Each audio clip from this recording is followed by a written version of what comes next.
Welcome, y'all, my yarny loves. It's past time o'clock that we were crafting a better world. So let's dig into our tools and our project bags and see what meaning we can find to inspire us in the work of being, becoming, and braving a better world for all. Hello, we're still in a pandemic over here. Stay home and tink. People often bring projects to me with stitches falling here and there, and they know something's wrong, but they're just afraid to deal with it themselves. They don't want to be alone. And I beg them to remember to always stop the bleeding, people.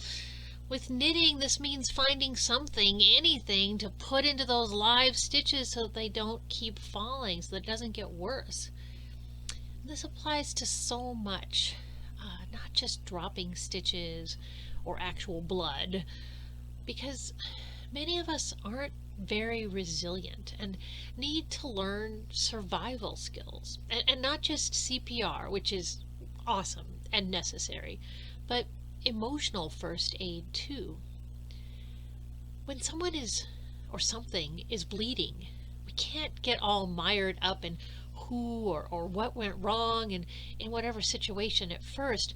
Instead, we need to notice and hear that someone or something is experiencing harm and tend to that need first. We can figure out blame and, more importantly, accountability later. But in this moment, we sometimes have to grab whatever is available to us to stop the harm.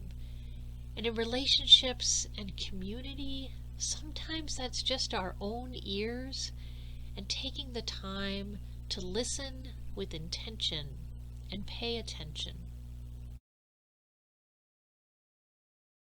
But sometimes the mistake or harm done isn't immediately noticeable. Sometimes we're happily knitting along through life and we glance down at our work and horror of horrors, there's a mistake. And not a singular mistake, but we're completely off pattern. We haven't been paying attention at all. Damn that show we've been binge watching that's so engrossing. Realizing we've been doing it all wrong, all along, that's not a good feeling to sit with. And the dominant culture promotes perfectionism. But we're humans. We're gonna make mistakes. The question is, are we going to admit to them, face them, and attempt to repair them, or make reparations as needed? When I teach my survival skills for knitting class, I remind folks to remember that first we have our eyes and our brains behind them to help us to look at our work and diagnose the problem. The first skill that everyone should turn to and learn is the ability to name something. If you can't name a problem, if you can't recognize that you've made a mistake to begin with, then of course you can't figure out how to fix it. So first you have to really look. And not just, it seems like something's wrong here, but get closer, get proximate. How are things connected? How are they not connected? Often the best way to do this in knitting is to tink. To tink is literally just the word knit backwards. And that's what it means, to knit backwards, to undo each stitch one by one. Tinking each stitch is like retracing your steps, a Control Z of undoing. If only we could Control Z harmful words and actions. Control Z, Control Z, Control Z.